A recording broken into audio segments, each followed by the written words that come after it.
Hello, I am Xarkun. This is World of Warships Legends. On the screen here, you see my build for Henry J. Hyde. I'm going to be using him on the Tier 7 German battleship Bismarck, and what follows is a pretty excellent game in the Bismarck, but I wanted to take a second to talk about this guy, Justinian Leons XIII, who is inspiring Hyde. He's level 9. Take a look at his base trait. It increases the damage of the battleship, or it increases the damage that the battleship causes while repair party is active by 2.5%, which is pretty negligible, but it also increases the battleship's HE shell's chance to start a fire while repair party is active by 20%. I've been told and shown information by members of T-Bowl's Discord, which is always a great place to go if you're looking for information about this game, that this 20% fire starting buff applies to the secondaries. Of course, the Bismarck has a lot of secondaries that have a lot of range, and we're going to take a little look at just what this base trait could theoretically do to the secondary's chance to start fire. I took the Bismarck out with the intent to try and test this out. I don't think it worked out too well, but it resulted in a pretty excellent game. Before we get to that, however, I do just want to quickly go over the secondary stats on my build here with Hyde, Porcupine, level 14 Hipper, and secondary mods in the first and fourth mod slots. These secondaries range out to 11.1 kilometers. The 100mm or 105mm secondaries have a 5% chance to start fire, so 25% chance while repair party is active with this build. And then the 150s have an 8% chance to start fire, so that's 28% when repair party is active. Potentially, it could be a useful skill, although it would be highly situational, and we're probably going to see in this battle just how situational it would be based on when I use one of my 5 repair parties. Now, the repair parties do last for 28 seconds, so you have a 28-second buff to your secondaries and to your main guns if you're firing HE shells to start a fire. So maybe it would be beneficial if you can anticipate that to switch to the HE shells before using a repair party. I don't know. It really changes the way, if you're trying to make use of this skill, it changes the way you have to think about deploying that repair party. And being so situational, I don't know how useful it will actually be. However, this build on Hyde, I mean, it seems quite useful. One of our friendly teammates over there is pinging us to please shoot one of these enemy battleships. We're going to oblige. We aren't quite angled enough, so the Colorado hits us pretty hard there, but we hit him for 8k in return. Not really an even trade, but we're going to tighten up the angle, try to adjust. Now we see the Nagato going full broadside to us. He probably doesn't respect the Bismarck's ability to hit him and to penetrate his citadel, but he may be rethinking that now after we score a citadel hit on him for 15k.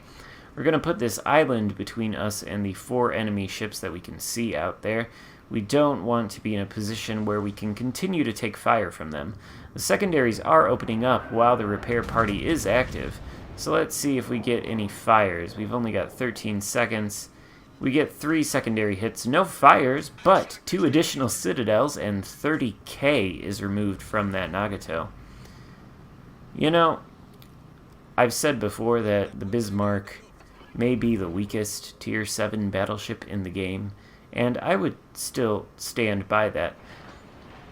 But sometimes you take it out and you have matches like these.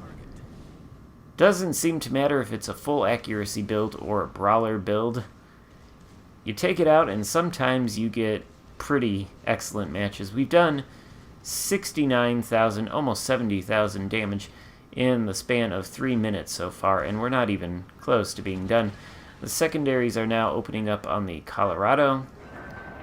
Their effectiveness is questionable, but you can see they are taking tiny little snippets of HP off the Colorado every so often, and there is that free chance to start a fire, although that benefit hasn't exactly materialized yet. Seems to be a ship in the Bravo cap that is trying to flip it, an enemy ship that is, and that would likely be a destroyer. So we do have the hydroacoustic search going right now. It only has 20 seconds left, and that may not quite be enough. We are taking fire from some of the enemy battleships over that way, and then we spot the Udachi. Not exactly an encouraging sight. Gonna try to get the main guns on him. The secondaries do open fire, but they don't exactly hit. The Udachi looks like he's launched torpedoes at one of our teammates. I do believe this Udachi is using the Screamer torpedoes, which means that if I can put enough distance between myself and him as quickly as possible, then his torpedoes won't even have the range to hit me. So that's what I've turned around to try to do. Looks like I take a very nasty hit to the engine room from the enemy Bismarck. Forced to use the damage control party, I need to continue moving away from this Udachi's last known position. Don't want to go anywhere near him. That will be my demise, I am certain.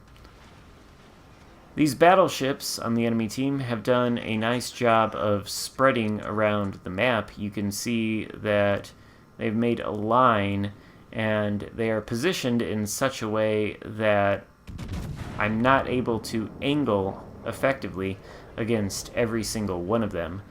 Looked like they were briefly focusing on me for a moment, but I dropped spot and they switched targets. Now that I am spotted again, they are not focusing me, but if they were, that could be problematic. The Nagato out there, we hit him earlier for most of his hit points. We're going to try to take the rest now, lining up the front guns, opening fire. See what the result is here. The dispersion looks pretty wonky. 2 shells hit, not quite enough to take the Nagato down, but there go the secondaries, reminding us that somebody is on the starboard side of our ship. We turn to angle against the enemy Colorado and Bismarck, who previously were occupying much better positions, but now are sort of in the same location, which makes it possible for us to angle against both of them. We're going to focus now on the Colorado. Secondaries are again going off. We've accumulated over 30 secondary hits so far, which isn't a lot, but we finally get our first fire just before we break 40 secondary hits, and we pass the 100,000 damage threshold. Take out the Colorado for our first kill. There is the enemy Udachi. We're hoping that perhaps the secondaries will be able to score some hits on him, but he appears to be maneuvering. We fire the main guns, and we do hit him for a fairly devastating salvo there, 3k. Udachi doesn't have a lot of health, delicate little thing, so any hit points it loses is a pretty big problem. There are the Udachi's torpedoes. Doesn't look... either we dodged them or they weren't particularly well aimed. I'm not quite sure. Got a brave enemy New Orleans out there who is content to show pretty flat broadside. Gonna try and take advantage of that. Fire at the New Orleans with the front guns. Don't get very good results. I think that encouraged him to continue staying broadside, but didn't work out for him very well in the end. We take off most of his hit points with yet another Citadel, bringing our Citadel count up to What is that, 4 or 6? I think we're going to end the game with 6 anyway. Yeah, there's another. So, pretty excellent performance from the Bismarck's main guns here. The secondaries with the fires that they're starting and the resets that they are getting on the enemy Bismarck inside that Charlie cap are putting in their money's worth. Those defender ribbons are good for the XP and the credits, and you're going to see that we will end up top of the leaderboard after this game, and we aren't going to lose any money here at Tier 7 either. Firing the rear guns at the enemy Bismarck. The secondaries score another fire. I don't know if our repair party was active when that occurred, but we did just use it. So as far as that inspiration on Hyde goes, I don't know if it's really a keeper. I've been messing around with it a lot, gone between Shear, who I want to put more promotion orders into. He, of course, decreases the chance to be lit on fire, which is one of the main weaknesses of the Bismarck and the German battleship line generally. And also the Azerlane Hipper commander, who decreases the amount of fire damage that you take. So, messing around with the inspirations. Looks like the game's going to end here. We finish with 160,000 damage done, mostly by the main guns. 5 citadels, not 6. Whoops. And top of the leaderboard. Hope you enjoyed it. If so, give it a thumbs up and consider subscribing.